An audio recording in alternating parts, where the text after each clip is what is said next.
Hi everyone, आज हम लोग बात करने वाले हैं लाइफ प्रोसेस के लेक्चर नंबर 12 के बारे में। लास्ट क्लास हमने स्टार्ट किया था ह्यूमन रेस्पिरेटरी सिस्टम, और उसमें हमने पढ़ा था कि रेस्पिरेटरी सिस्टम के कौन कौन से पार्ट्स होते हैं। एक्सटर्नल नॉस्ट्रल से लेते हैं हम लोग पढ़ लिए थे लास्ट एल्विलाई तक। ठीक है, एल्विलाई का कनेक्शन होता है ब्लड वेसल के साथ, और ब्लड वेसल्स जो होते हैं वो ऑक्सीजन को लेकर बॉडी के डिफरेंट पार्ट में ट्रांसपोर्ट कर देते हैं। ठीक है, ये सब हम लोग पढ़ लिए थे। इसके अलावा हमने पढ़ा था कि एल्विलाई का जो कनेक्शन है वो कैसे ऑक्सीजन और CO2 का एक्सचेंज करवाने में हेल्प करता है। यानी ब्लड जो है वो CO2 को लेकर आता है और ऑक्सीजन देकर जाता है, ऐसा कुछ है। ठीक है, तो एल्वेलाई और ब्लड के बीच टू वे कनेक्शन है। एल्वेलाई ब्लड को O2 देता है, इन रिटर्न जो ब्लड है वो CO2 देता है एल्वेलाई को। इस तरह से यहाँ तक हम लोग पढ़े थे। ठीक है, फिर हमने और भी कुछ चीज़ें पढ़ी थी, जैसे कि ब्रोंकाई क्या होता है, primary bronchi, secondary bronchi, different parts of respiratory system. ठीक है, और भी कुछ एनसीईआरटी की डीप लाइन हम लोग स्टडी किए थे। ठीक, अब आज हम लोग आगे बढ़ने वाले हैं और उसी चीज़ को हम लोग और कंटिन्यू करेंगे। तो सेम टॉपिक चल रहा है, बस उसका भी कंटिन्यूएशन चलने वाला है इस क्लास में। ठीक है, तो चलिए स्टार्ट करते हैं। तो एनसीईआरटी डीप लाइन से स्टार्ट किया जाएगा। देखो, हमने लास्ट क्लास से देखा था कि डायाफ्राम जो होता है, डायाफ्राम का जो शेप होता है, नॉर्मल शेप होता है, वो होता है डोम शेप। जब वो कॉन्ट्रैक्ट करता है तो वो फ्लैट यानी स्ट्रेट हो जाता है। एज ए रिजल्ट चेस्ट की कैविटी का वॉल्यूम बढ़ जाता है ना। वॉल्यूम या एरिया बढ़ जाता है यहाँ पर। तो इसकी बढ़ने की वजह से यहाँ का प्रेशर घट जाता है एंड सांस अपने आप बाहर से अंदर आ जाती है, ऐसा कुछ होता है। ठीक है, अब देखो, डिफ्यूजन की बात यहाँ पे हो रही थी। अब क्योंकि ह्यूमन बींग्स के अलावा और भी जो डिफरेंट टाइप के एनिमल्स हैं, जैसे एलिफेंट, जैसे कुत्ता बिल्ली, कुछ भी आप इमेजिन करो, जितने भी एनिमल्स आप देख रहे हो। ठीक है, अब इनकी बॉडी एक यूनिसेलर ऑर्गेनिज्म से तो ऑब्वियसली बहुत बड़ी है ना। यूनिसेलर जैसे कि आपने एग्जांपल देखा था, प्रोटोजोआ हो गया। ठीक है, जैसे कि अमीबा हो गया। ठीक है, ये सब क्या है, यूनिसेलर है। ठीक, अब इनके कंपैरिजन में यहाँ पर इसकी बॉडी, किसी भी एनिमल की बॉडी बहुत बड़ी है। तो वहाँ पर सिर्फ एनिमल की बॉडी में सिर्फ डिफ्यूजन से काम नहीं चलेगा। डिफ्यूजन के अलावा हमें कुछ और भी चाहिए। क्या चाहिए? तो इसके अलावा हमें कुछ रेस्पिरेटरी पिगमेंट की ज़रूरत है। एक तो हमें रेस्पिरेटरी सिस्टम चाहिए बिल्कुल, और उसके बाद रेस्पिरेटरी पिगमेंट की भी जरूरत है। What is respiratory pigment? Respiratory pigment एक प्रकार का एक कंपाउंड होता है जो रेस्पिरेटरी गैसेस जैसे ऑक्सीजन या CO2 इनके साथ बाइंड करता है, और बाइंड करने के बाद उसको बॉडी के डिफरेंट पार्ट्स में ट्रांसपोर्ट करने में हेल्प करता है। ठीक है, तो हमको पढ़ना है आज यहाँ पर हीमोग्लोबिन के बारे में। हमारी बॉडी में जो रेस्पिरेटरी पिगमेंट है उसका क्या नाम है? हीमोग्लोबिन। ठीक है, और ये हीमोग्लोबिन जो होती है ये ऑक्सीजन और CO2 दोनों के साथ बाइंड करती है, और बाइंड करके उन गैसेस का ट्रांसपोर्ट करवाती है। ठीक है, तो ये स्टार्ट करते हैं इसके बारे में। चलिए, सबसे पहले एनसीईआरटी क्या कहती है आइए पढ़ते हैं एक बार, फिर उसको हम लोग एक्सप्लेन करेंगे। देखो,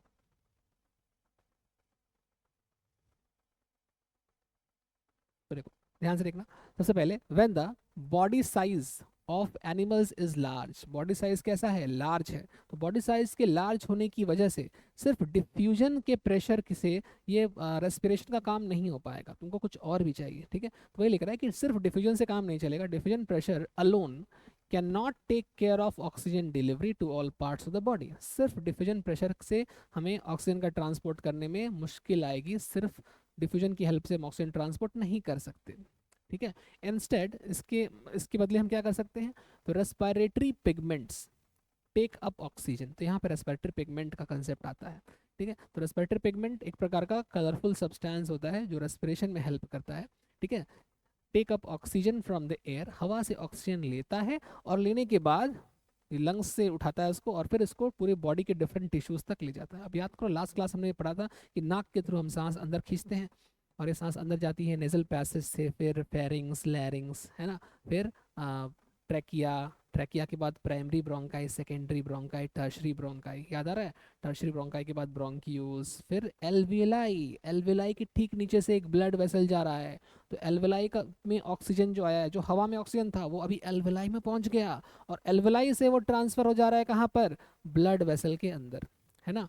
जब ये ब्लड वेसल के अंदर पहुंचता है तो ब्लड वेसल जो है, ब्लड वेसल के अंदर ब्लड है, और ब्लड के अंदर ये रेस्पिरेटरी पिगमेंट है जिसका क्या नाम है? जिसका नाम है हीमोग्लोबिन। ठीक है, तो जब ये ऑक्सीजन ब्लड में आ रहा है तो ब्लड के अंदर जो हीमोग्लोबिन है उसके साथ ये बाइंड कर जा रहा है। ऑक्सीजन किससे बाइंड कर रहा है? हीमोग्लोबिन के साथ बाइंड कर रहा है। और ये हीमोग्लोबिन कहाँ पर है? तो ये हीमोग्लोबिन ब्लड के अंदर है। ठीक है, और इसी को हम क्या बोलते हैं? Respiratory pigment. आओ पढ़ते हैं। तो देखो, oxygen from the air and carry it to the lungs. ठीक है, रेस्पिरेटरी पिगमेंट क्या करेगा, ऑक्सीजन को ले लेगा हवा से और फिर पूरी बॉडी के डिफरेंट टिश्यूज में इसको फैला देगा, कैरी टू द टिश्यूज। ठीक है, which are deficient in oxygen. Tissues में ऑक्सीजन की कमी होती है, टिश्यू में ऑक्सीजन की कमी होती है, इसलिए टिश्यू को ऑक्सीजन की जरूरत है। तो टिश्यूज को ऑक्सीजन कौन पहुंचाएगा, तो टिश्यूज को ऑक्सीजन पहुंचाएगा हीमोग्लोबिन। टिश्यूज को ऑक्सीजन पहुंचाएगा हीमोग्लोबिन। ठीक है, और वहां जाकर ये इसको पहुंचाकर, टिश्यू को ऑक्सीजन पहुंचाकर वहां से हट जाता है। मैं बताता हूँ कैसे। यहाँ देखो, तो देखो क्या होता है, ये नाक से सांस लिए, सांस लेने के बाद ये रास्ता पहुंचा आगे, इधर ध्यान दिए से पढ़ाया हुआ है। ठीक है, ये फिर से ब्रांच टूटेगा, ठीक है, फिर से टूटेगा, ऐसे बहुत बार टूटेगा, टूटते टूटते फाइनली ऐसे बहुत सारे छोटे छोटे ब्रांच बनेंगे और फाइनली ये इस स्ट्रक्चर में आ जाएगा। देखो ऐसे, इसे तो पढ़ा था आपने, याद करो, है ना। ये जो स्ट्रक्चर है इसके साथ किसका कनेक्शन है, तो यार इसके साथ कनेक्शन है ऐसे ब्लड वेसल का। ये क्या जा रहा है, ब्लड वेसल। और ये जो ब्लड वेसल है, ये ब्लड वेसल यहाँ से ऑक्सीजन ले लेगा और ऑक्सीजन लेने के बाद ये पहुंचा देगा इस ब्लड को बॉडी के डिफरेंट पार्ट्स में। जैसे मैं यहाँ पे इसको ऊपर पहुंचा रहा हूँ, मान लो कि बॉडी के किसी पार्ट्स में ले गया और इस पार्ट को मैं बोल दे रहा हूँ कि ये जो पार्ट है, what is this, this part is made up of number of cells, group of cells. ठीक है, जो ग्रुप ऑफ सेल्स हैं जो मिलजुल कर काम कर रहे हैं, इन ग्रुप ऑफ सेल को आपने नाम दे दिया कि मैं इसको बोल रहा हूँ ये है टिश्यू। क्या है ये, टिश्यू। तो ये क्या है, टिश्यू। तो ये ऑक्सीजन जो यहाँ से आया था, आप ध्यान देंगे, ये जो ऑक्सीजन था, this oxygen is taken up from the alveoli, lungs के अंदर है ये सब, और ये ऑक्सीजन अब देखो इस रास्ते जा रहा है, एरो का डायरेक्शन देखना, एरो इस तरफ जा रहा है, देखो ऐसे मूव करते हुए ऑक्सीजन कहाँ पहुंच गया, टिश्यू के अंदर। ये ऑक्सीजन का ट्रांसपोर्ट हो गया। ठीक है, ट्रांसपोर्ट ऑफ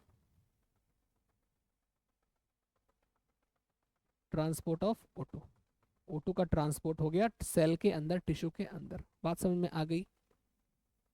ठीक है, यही है, carry it to tissues which are deficient in oxygen. क्यों, किसके पास क्यों गया, क्योंकि याद रखना ये जो मूवमेंट होता है ये हाई प्रेशर से लो प्रेशर में होता है। मतलब इस टिश्यू के अंदर, इस टिश्यू के अंदर क्या है, ऑक्सीजन डेफिशिएंसी है।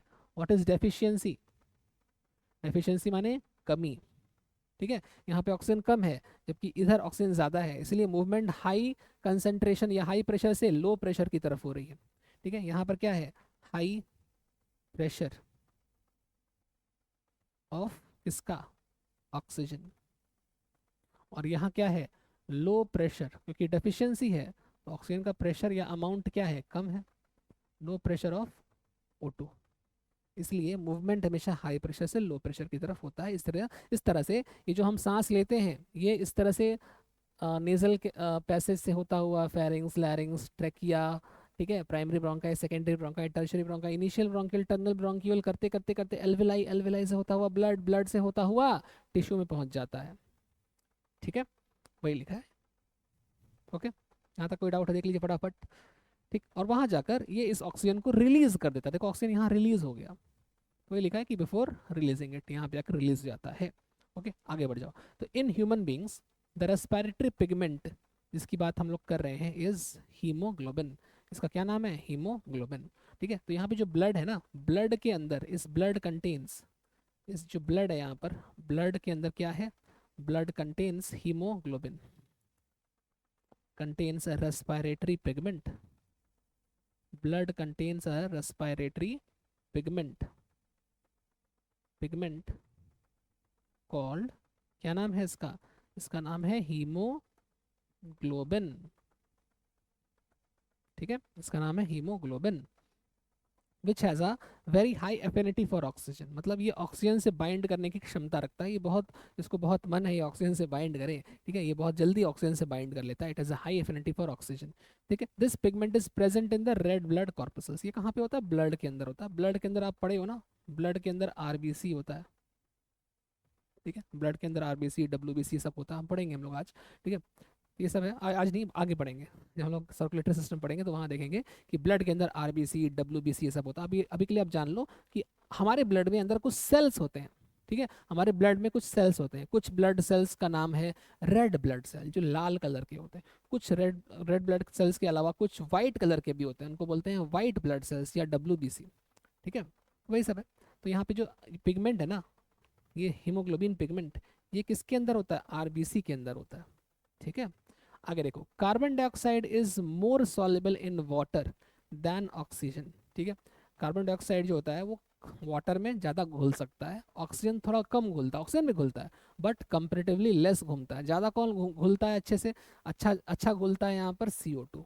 ठीक है, इसीलिए जो CO2 होता है ना वो हमारे ब्लड में घुल जाता है, डिजॉल्व हो जाता है, उसके पास डिजॉल्व होने की टेंडेंसी ज़्यादा है। So CO2 can easily dissolve inside our blood and that's why वो CO2 डिजॉल्व होकर ब्लड में घूमता रहता है। हालांकि वो हीमोग्लोबिन से भी बाइंड कर सकता है। तो इसके बारे में थोड़ा नेक्स्ट पेज पे चर्चा कर लेते हैं, यहाँ तक कर लो एक बार फटाफट। हो गया?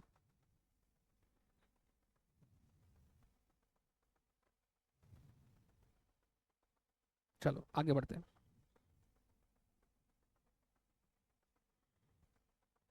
अच्छा, ये रहा रेस्पिरेटरी पिगमेंट की बात हो रही है, तो आइए इसको देख लेते हैं फटाफट।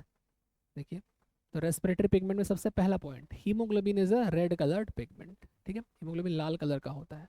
क्यों लाल कलर का होता है? क्योंकि इसमें आयरन होता है। ठीक है, इट कंटेन्स, लिख लो, इट कंटेन्स आयरन। आयरन होने की वजह से ये रेड कलर का है। ठीक है, आयरन मतलब Fe। ठीक है, नेक्स्ट देखो, नेक्स्ट Fe इसका सिंबल होता है आयरन का, Fe। ठीक है, ये Fe2+ या फिर Fe3+ हो सकता है। ठीक है, इतना काफी है। आगे देखो, it is present in RBC, RBC के अंदर हीमोग्लोबिन होता है, due to which RBC also becomes red in colour. ठीक है, मतलब हीमोग्लोबिन के रेड होने की वजह से आरबीसी रेड कलर का हो रहा है, और आरबीसी के रेड होने की वजह से ब्लड भी रेड कलर का हो जा रहा है। ठीक है, तो सबसे पहले शुरू कैसे करेंगे? आयरन रेड कलर का है, आयरन ज्यादा होने की वजह से हीमोग्लोबिन रेड कलर का है। हीमोग्लोबिन कहाँ पर है? तो हीमोग्लोबिन आरबीसी में है, इसलिए आरबीसी भी रेड कलर का। आरबीसी कहाँ पर है? ब्लड में, इसलिए ब्लड भी रेड कलर का। मतलब जिस जानवर के खून में आरबीसी होता है, हीमोग्लोबिन होता है, ठीक है, उस जानवर का खून रेड कलर का होता है। लेकिन किसी किसी जानवर के खून में आरबीसी नहीं होता, और इसलिए उसका खून रेड कलर का नहीं होता बल्कि वाइट जैसा होता है, यह हल्का हल्का येलो होता है। जैसे कॉकरोच का खून रेड कलर का नहीं होता। ठीक है, इनफैक्ट मच्छर का भी, जितने भी कीड़े हैं उनका खून रेड कलर का नहीं होता। मच्छर भी अगर तुम मारोगे तो इंसान का खून निकलता है उसमें से। ठीक है, मच्छर का भी निकलता है वाइट कलर का, मार के देखना, भूखा मच्छर मार के देखो, ठीक है, तुमको व्हाइट कलर का खून मिलेगा। ठीक, चलिए अभी पढ़ लेते हैं, बाद में मच्छर मारिएगा, इधर आ जाइए। It can bind with both oxygen and carbon dioxide, मतलब हीमोग्लोबिन के पास ये टेंडेंसी है, ये चांसेस है इसके पास कि ऑक्सीजन से भी बाइंड कर लेगा, CO2 से भी बाइंड कर लेगा, दोनों से बाइंड कर सकता है। ठीक है, तो मैं वही लिख रहा हूँ। नेक्स्ट देखो, यहाँ पर हीमोग्लोबिन, हीमोग्लोबिन का सिंबल क्या होता है? सिंबल भी लिख लो पहले। ठीक है, सिंबल, सिंबल ऑफ हीमोग्लोबिन क्या होता है? Hb, Hb। ठीक है, हैप्पी बर्थडे। ठीक है, तो देखो हीमोग्लोबिन बनाया मैंने, ये देखो सिंबल है इसका। अब देखो हीमोग्लोबिन का ना 4 बॉन्ड होता है। ठीक है, ये भी लिख लो, इट कैन फॉर्म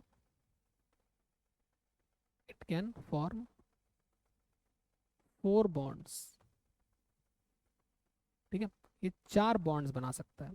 अब ये 4 बॉन्ड बनाता है, ये 4 बॉन्ड ऑक्सीजन से भी बना सकता है, CO2 से भी बना सकता है। ठीक है, तो अगर मैं बॉन्ड्स बना के आपको दिखा दूं, जैसे यहाँ देखो, यहाँ देखो O2 बाइंड कर रहा है, O2, हीमोग्लोबिन, एक हीमोग्लोबिन 4 O2 से बाइंड कर लिया। अच्छा, इसका क्या नाम होता है? इसका नाम होता है ऑक्सी हीमोग्लोबिन। क्या नाम होता है? Oxy haemoglobin.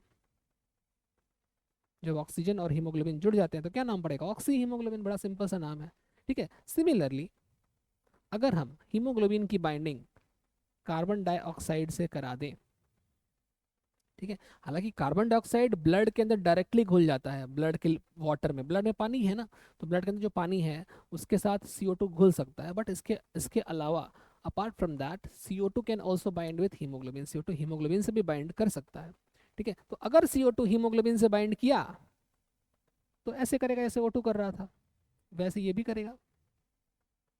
ठीक है, इस तरह से CO2 बाइंड कर सकता है। ठीक है, जब CO2 यहाँ बाइंड करेगा तो अब इसका नाम क्या रखेंगे? तो इसका नाम रखते हैं कार्बामिनो। ठीक है, अब ये नाम आप चाहें तो याद कर सकते हैं, नहीं भी कर सकते, मतलब कोई जरूरी नहीं है, बट हाँ कॉन्सेप्ट समझ लो, कार्बामिनो हीमोग्लोबिन। ठीक है, कार्बामिनो हीमोग्लोबिन। ठीक है, और क्योंकि सॉल्युबिलिटी CO2 की ज़्यादा होती है, ऑक्सीजन की कम होती है, इसीलिए ब्लड में ज़्यादा कौन घुल जाता है, CO2 घुल सकता है। ठीक है, घुलने की टेंडेंसी ज़्यादा होती है। ठीक है, solubility of CO2 is greater than O2 in haemoglobin and add कर लो एंड ऑल्सो इन ब्लड। ठीक है, इसीलिए सो हेंस, ठीक है, इतना काफ़ी है, इतना काफ़ी है, इतना लिख के छोड़ दीजिए आप।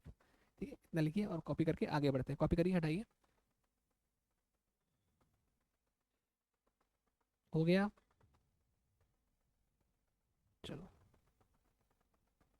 नेक्स्ट पेज पर चलते हैं। अब देखो यहाँ पे कुछ ज्ञान की बातें हैं। क्या ज्ञान की बातें हैं? तो smoking is injurious to health. Smoking use करने से, स्मोकिंग करने से हेल्थ को नुकसान पहुँचता है। ठीक है, स्वास्थ्य के लिए हानिकारक है। तो ये आपने बहुत बार सुना होगा।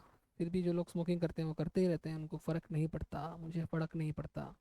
ठीक है, आगे देखो क्या लिखा है। The upper part of respiratory tract contains large number of small hair like structures called cilia. तो देखो क्या होता है कि हमारे रेस्पिरेटरी ट्रैक्ट के अंदर, जो रेस्पिरेटरी ट्रैक्ट अपर पार्ट है, मतलब नेजल पैसेज के और अंदर जाओगे, ठीक है, वहाँ से सीलिया प्रेजेंट होता है। सीलिया क्या होता है? सीलिया एक सेल ऑर्गेनेल होता है, ठीक है, जो स्मॉल हेयर लाइक स्ट्रक्चर्स होते हैं। और ये सीलिया डस्ट पार्टिकल्स को ट्रैप कर सकता है। ठीक है, तो जब भी हम लोग सांस ले रहे हैं, आसपास धूल है, मान लो पॉल्यूशन है, या मान लो कि कोई बैक्टीरिया ही है, ठीक है, या माइक्रो ऑर्गेनिजम्स हैं, ये सब क्या हमारे नाक के थ्रू एंटर करके हमारे लंग्स को इन्फेक्ट कर सकते हैं या गले को इन्फेक्ट कर सकते हैं। ठीक है, तो ये इन्फेक्शन ना हो या हमारे रेस्पिरेटरी ट्रैक्ट को नुकसान ना पहुंचे, इसलिए यहाँ पर सीलिया होता है नाक के अंदर, और पूरे रेस्पिरेटरी ट्रैक्ट में सीलिया होता है। ठीक है, अंदर तक होता है पूरा। क्या होता है कि जब कोई स्मोकिंग करता है तो स्मोकिंग करने से बहुत सारा धुआं नाक के अंदर जाता है ना। तो जब ये धुआं अंदर जाता है तो ये जो हेयर होते हैं एंड सीलिया होता है, ये क्या होता है, ये डिस्ट्रॉय हो जाता है, खराब हो जाता है, नष्ट हो जाता है। ठीक है, तो इनका काम क्या था? इनका काम था, दीज सीलिया, देखो पढ़ो, help to remove germs, dust and other harmful particles from inhaled air. जो हवा आपने सांस के साथ अंदर खींची है, उसमें जो भी जर्म्स होंगे, डस्ट पार्टिकल्स होंगे, या अदर हार्मफुल सब्सटेंसेस होंगे, उनको ये ट्रैप कर लेता है, पकड़ लेता है। ठीक है, लेकिन अगर कोई स्मोकिंग करेगा तो ये हेयर और सीलिया दोनों ही क्या होंगे? खराब हो जाएंगे। हेयर अलग चीज़ है, सीलिया अलग है। सीलिया हेयर जैसा है, छोटा छोटा होता है, बहुत मतलब माइक्रोस्कोपिक होता है। ठीक है, लेकिन स्मोकिंग से दोनों नष्ट हो जाते हैं। एज अ रिजल्ट, अब जब ये नष्ट हो जाएगा तो इसका फंक्शन नहीं हो पाएगा। क्या फंक्शन था? जर्म्स को, डस्ट को, स्मोक को रोकना, बट अब तो रुकेगा नहीं ये सब। ठीक है, and other harmful chemicals enter lungs, ये लंग्स में एंटर कर जाते हैं और इंसान को इन्फेक्शन हो सकता है, कफ हो सकता है, लंग कैंसर तक हो सकता है, ये सारी बीमारियां हो सकती हैं। ठीक है, that's why we can say कि smoking is injurious to health. ठीक है, धूम्रपान स्वास्थ्य के लिए हानिकारक है। चलिए यहाँ तक कॉपी करिए।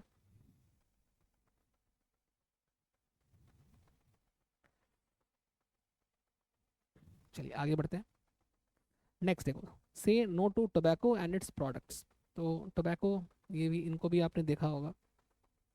ठीक है, तो इनको कैंसर हो गया था टोबैको कंजप्शन की वजह से। आइए पढ़ते हैं इसको।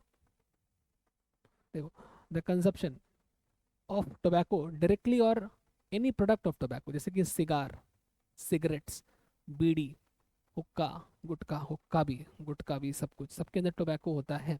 ठीक है, जब ये टोबैको खाया जाता है तो इससे अलग अलग प्रकार के कैंसर होते हैं। ठीक है, तो टोबैको को मतलब हिंदी में हम तंबाकू कह सकते हैं।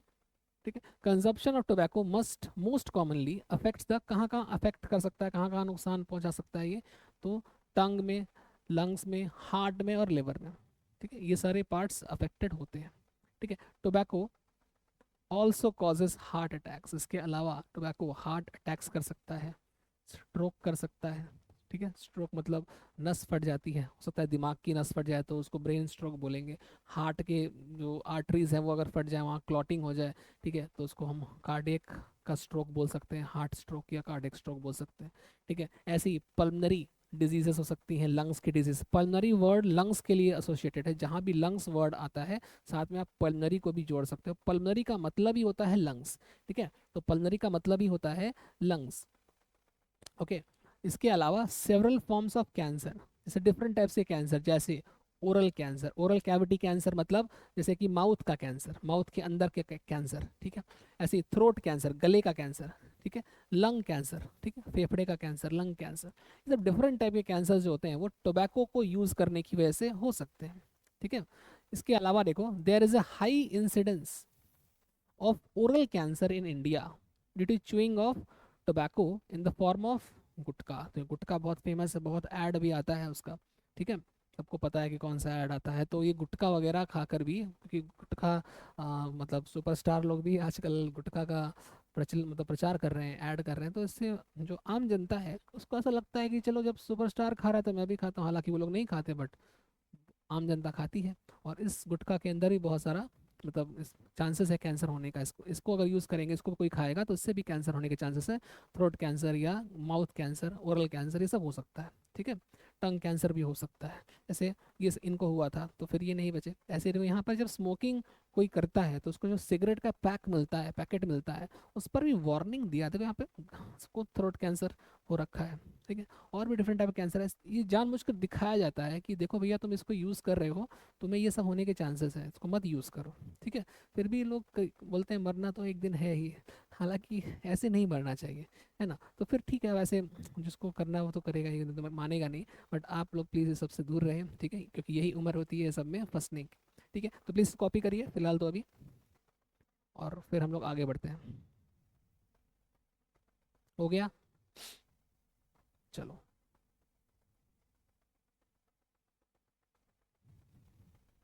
अब देखो, difference between breathing and respiration, क्या डिफरेंस है, क्या फ़र्क है दोनों के बीच, तो ये देख लेते हैं फटाफट और ख़त्म करते हैं। देखो, ब्रीदिंग जो है ना एक मैकेनिकल प्रोसेस है। मैकेनिकल का मतलब क्या हो गया, मैकेनिकल का मतलब हो गया जहाँ पर आपको कुछ मतलब मूवमेंट कराना पड़ रहा हो, जहाँ कुछ मूवमेंट हो रहा। तो अब याद करो किस चीज़ का मूवमेंट हो रहा था, तो आपने कुछ देर पहले पढ़ा था कि मैकेनिकल प्रोसेस में यहाँ पे हमारा रिब्स ऊपर उठ रहा था, है ना, और डायफ्राम फ्लैट हो रहा था, लास्ट क्लास पढ़ाया था, ठीक है। दैट्स वाई ये मैकेनिकल प्रोसेस है। जबकि रेस्पिरेशन की बात करें तो ये मैकेनिकल भी है और बायोकेमिकल भी है, दोनों है। मैकेनिकल के साथ साथ it is also biochemical. Why it's called biochemical, because यहाँ पर कुछ केमिकल रिएक्शंस हो रहे हैं सेल के अंदर, ठीक है। ग्लूकोज का ब्रेक डाउन हो रहा है, एटीपी का फॉर्मेशन हो रहा है, दैट्स वाई ये क्या हो गया, ये हो गया बायोकेमिकल प्रोसेस। तो ये दोनों प्रोसेस है, ठीक है। चलो नेक्स्ट देखो, it is just exchange of gases between body and environment. Breathing actual में सिर्फ गैस का एक्सचेंज ही तो है। हम बाहर से सांस अंदर ले रहे हैं और अंदर की सांस को बाहर छोड़ रहे हैं। जब हम बाहर की सांस को अंदर ले रहे हैं तो ऑक्सीजन बहुत सारा अंदर आ रहा है, हम सांस को बाहर छोड़ रहे हैं तो CO2 अंदर से बाहर जा रहा है। तो यही तो है मैकेनिकल प्रोसेस या फिर exchange of gases between body and the environment, ठीक है। अब देखो, ये तो ब्रीदिंग हुआ। एक्चुअल में ब्रीदिंग रेस्पिरेशन का ही पहला स्टेप है। रेस्पिरेशन एक मल्टी स्टेप प्रोसेस है, उसमें पहले स्टेप को हम ब्रीदिंग कह रहे हैं, है ना। तो देखो ये रहा, it is a multi step process that involves both breathing, इसमें ब्रीदिंग भी इन्वॉल्व है, ठीक है, and utilisation of oxygen by cells. और यहाँ पर ऑक्सीजन का यूज़ किया जा रहा है सेल्स के द्वारा। ये जो ऑक्सीजन हम सांस के साथ अंदर लेंगे, ये पहले एल्विलाई में जाएगा, फिर ब्लड में जाएगा, ब्लड से टिश्यू में जाएगा, टिश्यू से सेल में जाएगा, फिर सेल क्या करेगा, इस ऑक्सीजन को यूज़ करके ATP बनाएगा, ठीक है, एनर्जी रिलीज करेगा। और उस एनर्जी को रिलीज कराने के बाद उस एनर्जी को बॉडी डिफरेंट फंक्शंस में काम में ला सकती है। जैसे मैं आपको पढ़ा रहा हूँ तो मेरी भी एनर्जी खर्च हो रही है, ठीक है। आप पढ़ रहे हैं तो आपकी भी हो रही है, ठीक है। कोई इंसान जिंदा है, सोया हुआ है, उसकी भी एनर्जी हर समय थोड़े थोड़े करके खर्च तो हो ही रही है ना। तो जो भी एनर्जी खर्च हो रही है वो कहाँ से आ रही है, ठीक है। तो वो कहाँ से, चार्ज तो कर नहीं रहे हम खुद को, हम लोग खाना खा रहे हैं, वो खाना जाकर सेल में पहुंच रहा है डाइजेस्ट होने के बाद, और सेल के अंदर ऑक्सीजन भी आ रहा है। अब खाना और ऑक्सीजन मिलकर रिएक्शन करते हैं, बायोकेमिकल रिएक्शन, जिसमें खाने का ब्रेक डाउन होता है, ग्लूकोज का ब्रेक डाउन होता है, और उससे एनर्जी रिलीज होती है, वही तो रेस्पिरेशन है, ठीक है। इसी को सेलुलर रेस्पिरेशन भी कहते हैं। ये थर्ड पॉइंट भी है, रिलीजेस एनर्जी। जबकि जब आप सांस लेते हो तो वहाँ तो एनर्जी कंज्यूम कर रहे हो, सांस खींचोगे तो डायफ्राम मूव करेगा, रिब्स ऊपर नीचे होंगे, एनर्जी खर्च हो रही है, ठीक है। तो ये कंज्यूम्स एनर्जी। नेक्स्ट देखो, एंजाइम्स आर नॉट रिक्वायर्ड। सांस लेने और सांस छोड़ने में कोई एंजाइम की जरूरत नहीं है, हाँ, लेकिन अगर रेस्पिरेशन करना है तो यहाँ पर तो भैया आपको एंजाइम्स की जरूरत पड़ेगी। तो एंजाइम्स आर रिक्वायर्ड, ठीक है। नेक्स्ट देखो, breathing is an extra cellular process. Breathing क्या है, एक ऐसा प्रोसेस है जो सेल के बाहर होता है। कहीं भी अगर आपको लिखा रहे एक्स्ट्रा, एक्स्ट्रा मतलब बाहर, कहीं लिखा रहे इंट्रा, इंट्रा मतलब अंदर, इंट्रा मतलब इनसाइड अंदर, इनसाइड, और इन एक्स्ट्रा मतलब बाहर, एक्स्ट्रा मीन्स आउटसाइड।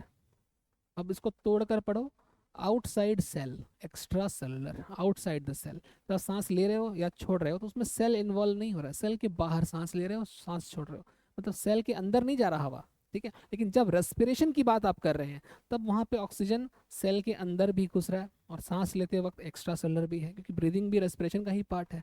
तो यहाँ दोनों चीज़ें हो रही है, एक्स्ट्रा सेलुलर भी है, इंट्रा सेलुलर भी है, ठीक है, दोनों बातें हैं, ठीक है। तो ये हो गया ब्रीदिंग और रेस्पिरेशन का डिफरेंस, जो एग्जाम में काफ़ी पूछने के चांसेस रहते हैं। इसको कॉपी कर लीजिए फटाफट,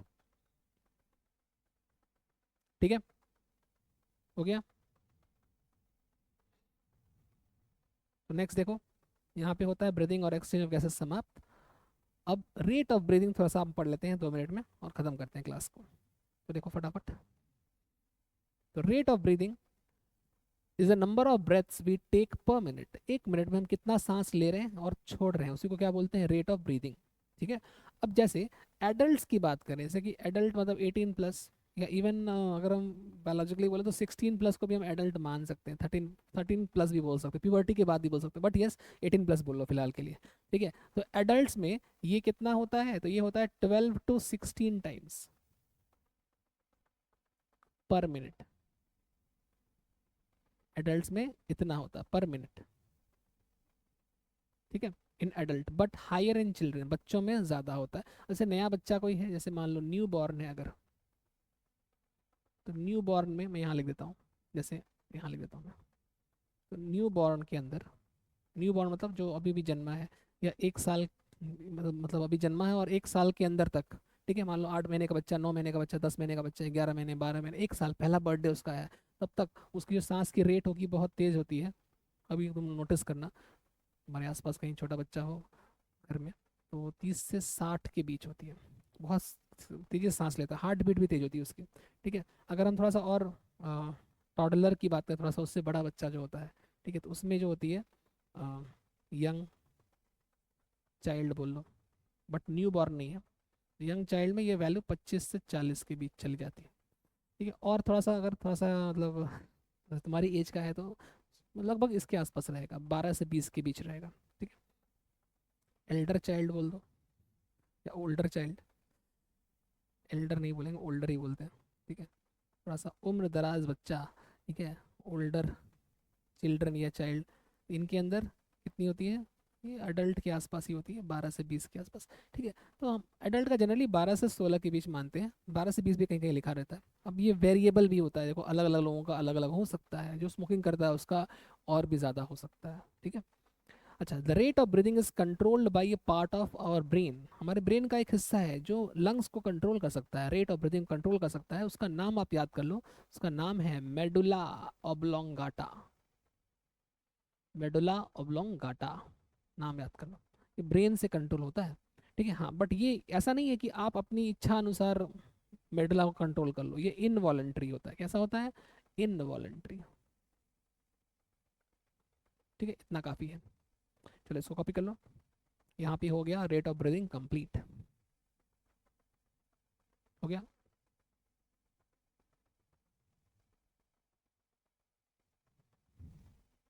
चलिए, तो आज का क्लास करते हैं यहीं पर समाप्त, ठीक है। तो आज जितना ही पढ़ा है लास्ट क्लास से कनेक्शन था, एक बार दोनों लेक्चर्स को एक साथ मिलाकर देख लीजिएगा, अगर आपको डाउट है तो पीछे का भी एक बार देख लीजिएगा नोट्स, या फिर अगर आप प्रॉपर लिखे हैं तो नोट्स को दोबारा पढ़ लीजिएगा, दोनों को मिलाकर कनेक्ट करके पढ़िए, पूरा समझ में आएगा, ठीक है। तो मिलते हैं फिर नेक्स्ट क्लास में, बाय बाय, थैंक यू।